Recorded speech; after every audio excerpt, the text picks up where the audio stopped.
심층 심사 대상에 오르셨어요. 네, 혹시 네. 소감이 어떠신지? 처음은 아니라서요. 그냥 2016년도에 제가 적격심사로 잘릴 뻔했을 때 그때 저를 자르려고 했던 검찰국장이 서지현 검사를 추행했던 안태근 검사장이었지 않습니까? 세상이 뭐 누가 적격이고 누가 부적격인가 이런 그 슬픈 현실이 계속 반복되는 것 같아서 좀 서글프지만 내부 고발자가 쉽게 살 수는 없으니까요. 담담하게 제길 가야죠. 오늘 어떤 부분 주로 소명하실 예정이신가요? 이게 특별하게 지금 저 심층 회부된 사유를 보니까 사무감사 지적 사항은 그렇게 문제가 있는 거 크지 않는 것 같고 평정이 좀 낮은 건데요. 아까 말씀드렸다시피 내부 고발자가 고발을 당한 상사한테 좋은 평정을 받을 만큼 세상에 호락호락하진 않잖아요.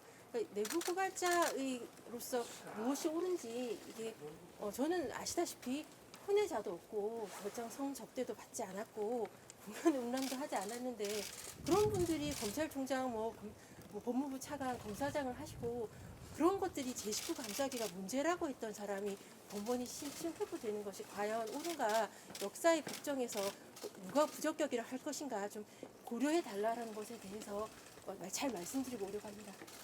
그 앞서서 여러 번 입장을 밝히기도 하셨는데 절차 자체에 대해서 문제 제기를 하셨었잖아요. 네. 근데 이게 평정기관 등 그런 문제 삼으신 부분은 좀 어떤 게 문제라고 생각하시는지 좀 더 자세히 설명.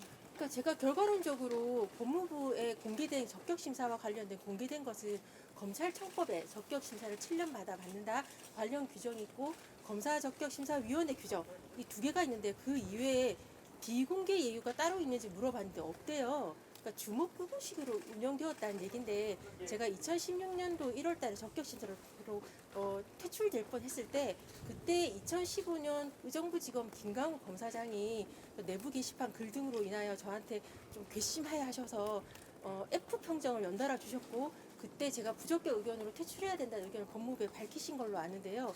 그래서 그런 것을 다 포함해서 2016년 1월달에 적격 심사를 통과한 건데 이번에 평정을 낮추기 위해서로 보여지는데요. 2015년부터 2021년까지 작년 평정을 빼버리고 2015년부터 다시 또 해서 F 평정을 반영을 시켜버리더라고요. 이것은 이런 고무줄 잣대가 어딨냐고 제가 신자영 검찰국장한테 항의 메일을 보냈는데 늘 검찰이 하던 대로 법과 원칙에 따라 하고 있다라고 말하는 것으로 보아서 이게 특정 사무 감사를 언제 어느 기간 동안 하는지 평정 기간 7년을 어떻게 하는지에 대한 구체적인 규정은 없는 것 같고 관행은 있었는데 그래서 박병규 검사를 갖다가 퇴출시켰던 건데 지금 저에 대해서 자르기 위해서 그런 관행과 다른 또 다른 걸 만든 걸로서 보여져서 그 부분에 대해서 지금 적법 절차 등에 대해서 문제 제기할 생각입니다. 그 위원회 9명 가운데 6명이 문제가 있으면 이제 퇴직 건의가 이루어지잖아요. 근데 그 6명을 결국 이제 법무부 장관이 반영해서 구성할 수 있다는 거에 대해서 형평성 문제 제기도 있었는데 좀 위원회 구성 자체의 형평성에 문제가 있다고 보시는지. 그거는 뭐 모든 위원회가 다 원래 길을 잃은 그런 태생적 한계를 가지고 있는데 다만 전 내부 고발자라서 제가 검찰 안에서 고발을 해서 재정 신청 중인 검사장도 있고 블랙리스트 관련해가지고 관련자로 제가 지목한 사람이 법무부 장관 등 관련자들이 현직에 많고 그다음에 그 변호사로서도 좀 그런 분들이 있어서 지금 적격심사위원회 위원들이 누군지 알 수가 없는데요. 제가 구체적으로 뭐 기피 신청을 할까 하지만 명단을 알 수가 없어서 그분들이 그 양심껏 스스로 회피해 주시기를 바랄 뿐입니다. 그럼 이제 만약에 퇴직 명령 결과가 나오면은 향후 계획이 어떠신가요? 불복 조정을 하실 것인지. 이건 당연히 누가 누구의 적격을 심사하는가에 대해서는 좀 황당해하고 절차에서 규정이 얼마나 없는지 무법천지인지에 대해서 좀 황당한 부분이 있어서 당연히 상식적인 선에서 생각한다면 적격심사 이거 신분 보장은 검사로서의 직업적 양심을 지킬 수 있는 마지막 수단으로서의 안전장치거든요. 그 안전장치가 박병규 검사를 퇴출시켰던 것처럼 다시 고장이 난다면 당연히 집행정지를 신청 바로 할 거고요. 박병규 검사는 3년 동안 소송하면서 변호사 하시다가 승소하셔서 돌아오셨는데 저는 뭐 그건 아니라고 보고 검찰 안에서 계속 일하기를 원하니까 집행정지 바로 신청해서 바로 뭐 이사 안 하고 사무실에 짐 안 빼고 계속 출근할 생각이고요. 그러니까 다만 그때와 달리 박병규 검사 때와는 달리 다행인 건 퇴직명령 취소 소송에 대한 판결이 있어서 그때와 달리 쉽게 자르진 못할 거라서 그렇게 솔직히 크게 걱정하지는 않고 있습니다.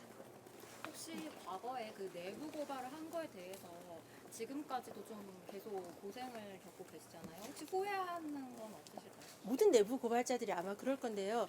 다시 돌아가도 선택은 그럴 수밖에 없어서 제가 그 불의한 시대에 편하게 살면 내가 잘못 살고 있는 거거든요. 그러니까 검찰이 불의하다고 해서 많은 사람들이 지탄을 받고 있을 때 안에서 이렇게 종전거리는 사람으로서 불의한 사람들에게 적격 여부에 대해서 비판을 받는다는 건 제가 검사 적격이 아닌가 싶어서 대한민국 검사로서의 자부심을 느끼고 있습니다. 그럼 결과는 혹시 뭐 좀 확신이 든다거나 예상되는 부분이 있으실까요, 오늘? 아주 상식적으로 본다면 적격 심사에서 자를 수 있는 검사는 제가 아니고요. 아까도 말씀드렸다시피 제가 무슨 비리가 있거나 일을 못하는 검사는 아니거든요. 그러니까 윗사람들한테 아닌 건 아니잖아요라고 말하다가 찍힌 것에 불과해서 뭐 저를 자를 수는 당연히 없다고 생각하는데 뭐 거기에 대해서 솔직히 걱정은 안 하고요. 한다 하더라도 저로서는 나름 이게 여기서 적격 심사 통과가 된다면 그 또한 윤석열 정부 한동훈 법무부에서도 적격이다라고 저는 자랑스러워할 것 같고 만약 하지 않는다면 내가 질 말하던 디딤돌 판결 하나 뿌듯하게 만들 수 있을 것 같아서요. 어떠한 결론이든 설레하고 있습니다. 검사님 혹시 한동훈 법무부 장관에게 좀 하시고 싶은 말씀은 없으십니까? 지금은 장관이시니까 검사가 아니시잖아요. 그러니까 본인이 예전에 했던 말씀이 그 말로만 하지 마시고 실제 좀 그렇게 해주셨으면 대한민국 검사가 무엇인지에 대해서 스스로 가슴에 좀 손을 올리시고 생각해 주셨으면 좋겠습니다. 대한민국 검사로서 당당하게 말하고 있습니다.